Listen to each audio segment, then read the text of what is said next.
പ്രാണനായി. രചന നിലാവിൻ്റെ കൂട്ടുകാരി. അവതരണം സാലിം കരുളായി. പെട്ടെന്നാണ് മിത്രയുടെ ഫോൺ റിങ് ചെയ്തത്. ഡേവിയാകുന്ന അറിയാവുന്നത് കൊണ്ട് തന്നെ മിത്ര വേഗം ബാഗിൽ നിന്ന് ഫോൺ എടുത്ത് നോക്കി. ഈ ചായയും കോളിംഗ് എന്ന് കണ്ടതും അവളുടെ മുഖം ഒന്നുകൂടെ വിടർന്നു. ഹലോ ഈ ചായ. കോൾ എടുത്തുടനെ തന്നെ അവൾ വിളിച്ചു. ദേവാ വീട്ടിലെത്തിയോ? എത്തിച്ചായ, ഡാനി വന്നിരുന്നു. ഇത്തിരി മുമ്പ് എത്തിയതേ ഉള്ളൂ. ഞാനത് അറിയാൻ വേണ്ടി വിളിച്ചതാണ്. രാവിലെ നേരത്തെ ഇറങ്ങേണ്ടി വന്നു. അതാ കൊച്ചിനെ കൊണ്ടുവരാൻ കഴിയാതിരുന്നത്. അത് സാരല്ലേ ചായ, ഈ ചായനിപ്പോൾ ക്ലാസ് ഇല്ലേ? ഉണ്ട്, ഇപ്പം ബ്രേക്ക് ടൈമാ. ആ ഈ ചായന ഉച്ചയ്ക്ക് കഴിക്കാൻ വരുമോ? ഇല്ല ദേവാ, ഞാനിവിടുന്ന് കഴിച്ചോളാം. എന്നാ ശരി ചായ, പോയി ചായ കുടിച്ചോ.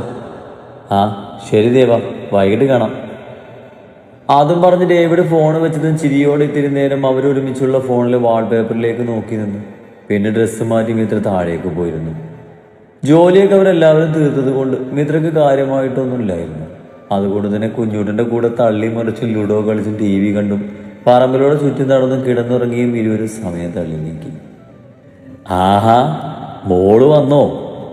വൈകിട്ട് സൂപ്പർ മാർക്കറ്റിൽ നിന്ന് വന്ന ഐസക് അടുക്കളയിൽ കുഞ്ഞൂട്ടിനോടൊപ്പം രാത്രിയിലേക്കുള്ളത് ഒരുക്കുന്ന മിത്രയെ കണ്ട് അതിശയത്തോടെ ചോദിച്ചു. ഞാൻ രാവിലെ എത്തിയപ്പച്ച. ഐസക് നീട്ടിയ സാധനങ്ങളുടെ കവർ വാങ്ങി വെച്ചുകൊണ്ട് മിത്ര പറഞ്ഞു. ഇപ്പോഴെങ്കിലും ഇങ്ങോട്ട് വരാൻ തോന്നിയുള്ളൂ.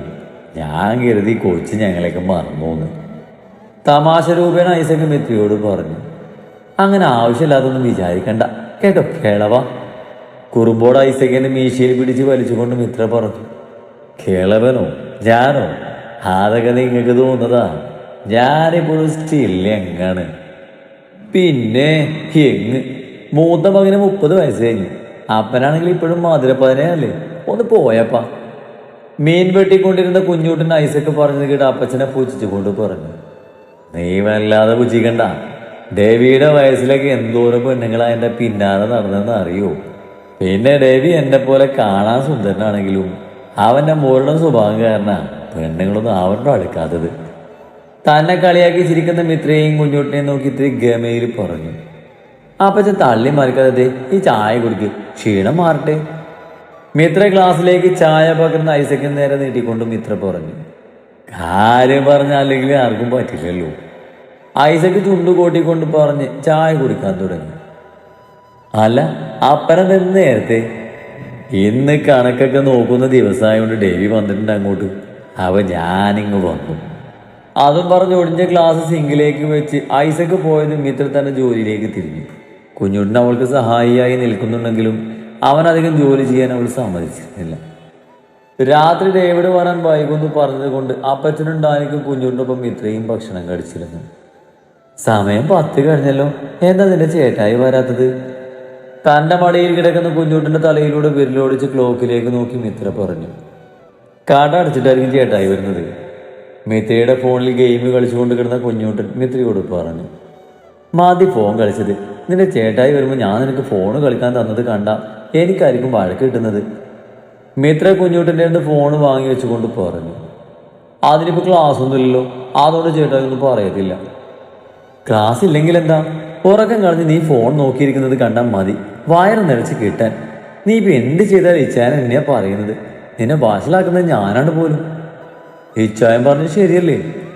മിത്ര പറഞ്ഞത് കേട്ട് കുസൃതി ചിരിയോട് അവളെ നോക്കിക്കൊണ്ട് കുഞ്ഞൂട്ടൻ ചോദിച്ചു. ഓടാ, നീ തന്നെ ഇത് പറയണം. ഇനി ചേട്ടനെ ഒന്ന് വിളിച്ചോണ്ട് വാ, മിണ്ടത്തില്ല ഞാൻ. കുഞ്ഞൂട്ടൻ്റെ കവളിലൊരു പിച്ചു കൊടുത്ത് കെറുവോടെ മിത്ര പറഞ്ഞു. അച്ചോടാ, ചേട്ടത്തി പിണങ്ങിയോ? ഞാൻ ചുമ്മാ പറഞ്ഞതല്ലേ. എനിക്ക് ചേട്ടത്തിൽ നിന്ന് വിളിച്ചു വരാൻ എൻ്റെ ചുന്ദരി ചേട്ടത്തിയല്ലേ ഉള്ളൂ. മിത്രയുടെ ഇരു കവളിലും പിടിച്ചു വലിച്ച് ചിരിയോടെ കുഞ്ഞൂട്ടൻ പറഞ്ഞു. അയ്യടാ, എന്താ സോപ്പ്? നിന്റെ സോപ്പുള്ളൊന്നും എൻ്റെ അടുത്ത് വേണ്ട. സോപ്പൊന്നുമല്ല, കാര്യം പറഞ്ഞതാ. ഇളിയോടെ കുഞ്ഞൂട്ടൻ പറഞ്ഞു കേട്ട് മിത്ര ഒന്ന് തറപ്പിച്ച് മൂളി. പിന്നെയും സമയം കഴിഞ്ഞെങ്കിലും ദേവി വന്നിരുന്നില്ല. എടാ, ഉറങ്ങാതെ റൂമിൽ പോയി കിടക്ക്. കുഞ്ഞൂട്ടൻ തൻ്റെ മടിയിൽ കിടന്ന് ഉറക്കം പിടിക്കുന്നത് കണ്ട് മിത്ര അവനെ തട്ടി വിളിച്ചുകൊണ്ട് പറഞ്ഞു. മിത്ര തട്ടി പിടിച്ചതും കുഞ്ഞൂട്ടൻ ഉറക്കത്തിലൊന്ന് ചിണുങ്ങി അവളുടെ മടിയിലേക്ക് മുഖം പോഴ്ത്തി കിടന്നു. എണീറ്റ് പോയി റൂമിൽ കിടന്ന് ഉറങ്ങ്. മിത്ര വീണ്ടും തട്ടി പിടിച്ചതും കുഞ്ഞൂട്ടൻ ഉറക്കച്ചടവോടെ എണീറ്റ് റൂമിലേക്ക് പോയതും മിത്ര വീണ്ടും സെറ്റിയിലേക്ക് ചുരുണ്ടുകൂടിയിരുന്നു. സമയം 11:30 രവി വരാത്തത് കണ്ട് മിത്രയുടെ കണ്ണുകൾ പ്രതീക്ഷയോടെ പുറത്തേക്ക് നീണ്ടു. മിത്രയുടെ കണ്ണുകൾ പതിയെ അടഞ്ഞു വരുമ്പോഴാണ് പുറത്ത് രവിയുടെ ബൈക്ക് വന്നിരിക്കുന്ന ശബ്ദം കേട്ടത്. അതോടെ മിത്രയുടെ ഉറക്കം കണ്ണ വഴി ഓടിയിരുന്നു. സെറ്റിയിൽ നിന്നും ചാടി എണീറ്റ് മിത്ര വേഗം ഡോറ് തുറന്ന് ഉമ്മറത്തേക്ക് ഇറങ്ങി. അപ്പോഴേക്കും ബൈക്ക് പാർക്ക് ചെയ്ത് രവി ഉമ്മറത്തേക്ക് കയറിയിരുന്നു. സോറി ദേവ, കണക്കൊക്കെ നോക്കി കഴിഞ്ഞപ്പോഴേക്കും സമയം ഒത്തിരി ബൈക്കിൽ പോയി കൊച്ചി. മിത്രയോട് നേരത്തെ വരാമെന്ന് പറഞ്ഞതോട്ട് രവി തെല്ലി വിഷമത്തോടെ പറഞ്ഞു. അതൊന്നും കുഴപ്പമില്ല ചായ, ഇതെന്നതാ? ദേവി അവൾക്ക് നേരെ നീട്ടിയ കവർ വാങ്ങിക്കൊണ്ട് ചോദിച്ചു. കുറച്ച് പഴങ്ങളും പച്ചക്കറിയാ. മിത്രയുടെ കവളിലൊന്ന് തട്ടി അതും പറഞ്ഞ് അവളുടെ കൂടെ ഉള്ളിലേക്ക് കയറിക്കൊണ്ട് ദേവി പറഞ്ഞ് ഷർട്ടിന്റെ ബട്ടൺസ് ഊരി അടിച്ച് തോളിലേക്ക് ഇട്ട് കുളിക്കാൻ വേണ്ടി അടുക്കളപ്പുറം വഴി പുറത്തേക്ക് നടന്നതും മിത്ര മുന്നിലെ ഡോർ അടച്ച് അടുക്കളയിലേക്ക് വന്നപ്പോഴേക്കും ദേവി കുളിക്കാൻ കയറിയിരുന്നു. മിത്ര കവളിലുള്ള സാധനങ്ങളെല്ലാം ഫ്രിഡ്ജിലേക്ക് അടുക്കി വെച്ച് ദേവിക്ക് കഴിക്കാനുള്ളതെല്ലാം കിച്ചണിലുള്ള ടേബിളിലേക്ക് എടുത്തു വെച്ച് ദേവിയെയും കാത്ത് ഉമ്മറപ്പടിയിലിരുന്നു. ഉറക്കം വരുന്നെനിക്ക് കിടന്നുകൂടായിരുന്നോ? കുളി കഴിഞ്ഞ് തല തുവർത്തി കൊണ്ടുവന്ന ഡേവിഡ് ഉമ്മറപ്പടിയിൽ താടിക്ക് കൈ കൊടുത്തിരിക്കുന്ന മിത്രയെ കണ്ട് ചോദിച്ചു. പകൽ കിടന്നുറങ്ങിയതുകൊണ്ട് എനിക്ക് ഉറക്കൊന്നും വരുന്നില്ല. ഡേവിക്ക് ഉള്ളിലേക്ക് കടന്നു പോകാനായി പടിക്കട്ടിയിൽ നിന്ന് എണീറ്റ് മാറിക്കൊടുത്തുകൊണ്ട് മിത്ര പറഞ്ഞു. നീ കഴിച്ചായിരുന്നോ? ഭക്ഷണം കഴിക്കാൻ ഇരുന്നു കൊണ്ട് ഡേവിഡ് മിത്രയോട് തിരക്കി. കഴിച്ചു ചായ. പ്ലേറ്റ് എടുത്ത് വെച്ച് അതിലേക്ക് ചോറ് വിളമ്പി മിത്ര പറഞ്ഞു. ആപ്പനവന്മാരൊക്കെ കഴിച്ചില്ലേ? ഈ ചായ വൈകുന്നു പറഞ്ഞുകൊണ്ട് എല്ലാവരും കഴിച്ച് കിടന്നു.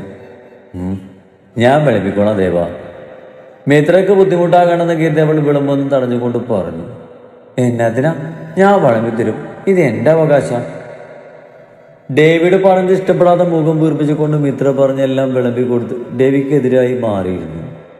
മിത്രയുടെ വീർപ്പിച്ചു വെച്ച മുഖം കണ്ടതും ദേവി പിന്നൊന്നും പറയാതെ മീൻ കൂടാതെ ചോറും തോരനും പപ്പടവും ഉപ്പേരിയും കൂട്ടി ഉരുള പൊളിച്ചാക്കി കള്ളപ്പിണക്കത്തിൽ മുഖം വീർപ്പിച്ചിരിക്കുന്ന മിത്രയ്ക്ക് നേരെ നീട്ടി. എനിക്ക് വേണ്ട, ഞാൻ കഴിച്ചതാ. വാങ്ങി കഴിക്കണമെന്നുണ്ടെങ്കിലും മിത്ര കുറച്ച് ചാടിയിട്ട് കൊണ്ട് പറഞ്ഞു. മുഖം വീർപ്പിച്ചിരിക്കാതെ കഴിക്കുവോ ചെയ്, നിന്റെ ഇച്ഛായം തരുന്നതല്ലേ? ഡേവിഡ് ചിരിയോടെ പറഞ്ഞതും മിത്ര വേഗം വാ തുറന്നതും ഡേവി കയ്യിലുള്ള ഉരുള അവളുടെ വായിലേക്ക് വെച്ചു കൊടുത്തു. അതിൽ തന്നെ അവളുടെ കള്ളപ്പരിപ്പോക്ക് അലിഞ്ഞു പോയിരുന്നു. ഇനി ഇച്ഛായം കഴിച്ചോ, എനിക്ക് മതി. അങ്ങനെ 2 ഉരുള കൂടി കഴിച്ചതും മിത്ര ഡേവിയെ തടഞ്ഞുകൊണ്ട് പറഞ്ഞതും ഡേവി പിന്നെ അവൾക്ക് കൊടുക്കുന്നത് നിർത്തി കഴിക്കാൻ തുടങ്ങിയതും അവനെ തന്നെ നോക്കി മിത്ര അവിടെ തന്നെ ഇരുന്നു. ഡേവിഡ് കഴിച്ചു കഴിഞ്ഞതും പ്ലേറ്റ് സ്വയം കഴുകാൻ തുടങ്ങിയതും ആ നേരം കൊണ്ട് മിത്ര ബാക്കിയുള്ള ഭക്ഷണങ്ങളെല്ലാം ഒതുക്കി വെച്ചു.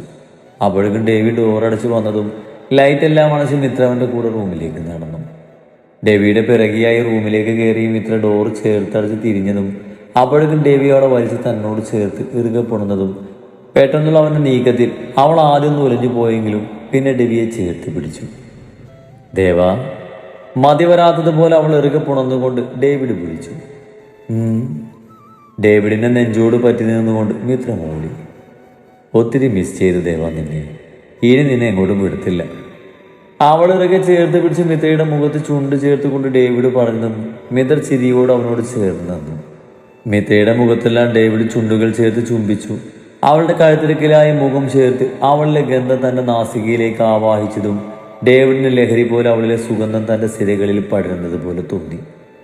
ഇച്ചായ, ഇങ്ങനെ നിന്നാ മതിയോ? ഉറങ്ങണ്ടേ? തന്നെ പുണർന്നു നിൽക്കുന്ന ഡേവിയുടെ പുറത്ത് പതിയെ തട്ടിക്കൊണ്ട് മിത്ര ചോദിച്ചു. 2 ആഴ്ചയ്ക്ക് ശേഷം എൻ്റെ കൊച്ചിനെ കൈ കിട്ടുന്നത്, അവ എങ്ങനെയാ ഉറങ്ങുന്നത്? മിത്രയുടെ കഴുത്തിൽ അമർത്തി ചുംബിച്ചുകൊണ്ട് ഡേവിഡ് പറഞ്ഞു. രാവിലെ പോയതല്ലേ, ക്ഷീണില്ലേ ചായ? ഡേവിയുടെ മീശയും താടിയും കഴുത്തിൽ കുത്തിയതും മിത്ര ഒന്ന് പെടിഞ്ഞ് പതിയെ സ്വരത്തിൽ ചോദിച്ചു. ക്ഷീണം തോന്നുന്നില്ല, നിനക്ക് ഉറക്കം വരുന്നുണ്ടോ? ഡേവിഡ് മുഖമുയർത്തി മിത്രയെ നോക്കിക്കൊണ്ട് ചോദിച്ചു. ഡേവിയുടെ ചോദ്യത്തിന് മിത്ര ഇല്ലെന്ന് തലയാട്ടി അവന്റെ കവളിൽ അമർത്തി ചുംബിച്ചു. ഡേവിയുടെ മറുകവളിലും ചുണ്ടു ചേർത്ത് മിത്ര അവന്റെ അതരങ്ങൾ ചേർത്ത് വെച്ചതും അത് പ്രതീക്ഷിച്ച പോലെ ഡേവിഡിന്റെ മുഖം ഒന്ന് വിടർന്നു. മിത്രയ്ക്ക് വിധിയായി അവളെ മുറുകെ ചേർത്ത് പിടിച്ച് ഡേവിഡ് നിന്നതും ആവേശത്തോടെ മിത്ര അവന്റെ ഇരാതരങ്ങളെയും മാറി മാറി നുണഞ്ഞു. മിത്ര തളർന്നെന്ന് തോന്നിയതും അവൾ തുടങ്ങി വെച്ചത് ഡേവിഡ് ഏറ്റെടുത്തു. അവളെ ചുംബിക്കാൻ തുടങ്ങിയതും അവളുടെ കണ്ണുകൾ കൂമ്പിയടഞ്ഞു. അവന്റെ പുറത്ത് ചുറ്റിപ്പിടിച്ച് കൈകളെ അവനെ മുടിയിൽ കുരുത്തു പിടിച്ചുകൊണ്ട് ഡേവിയുടെ കൈകൾ അവളുടെ മേനിയിൽ വസന്തം തീർത്ത് ഒഴുകി നടക്കാൻ തുടങ്ങിയതും അവളിൽ നിന്നും ശിൽക്കാര ശബ്ദം ഉയർന്നു. ശ്വാസം വിലങ്ങിയതും ഡേവിഡ് അതരങ്ങളെ മോചിപ്പിച്ച് മിത്ര ഇട്ടിരുന്ന ബനിയൻ ഊരി മാറ്റിയതും മിത്ര നാണത്താൽ അവന് നെഞ്ചിലേക്ക് മുഖം പൊഴുത്തി. ഈ നാണേ എപ്പോഴും കാണണേ. മിത്രയെ കോരിയെടുത്ത് അവളുടെ ചെവിയിൽ മുതൽ ചിരിയോടെ ഡേവിഡ് പറഞ്ഞതും മിത്രയുടെ മുഖം ഒന്നുകൂടെ ചുവന്നു തൊടുത്തു.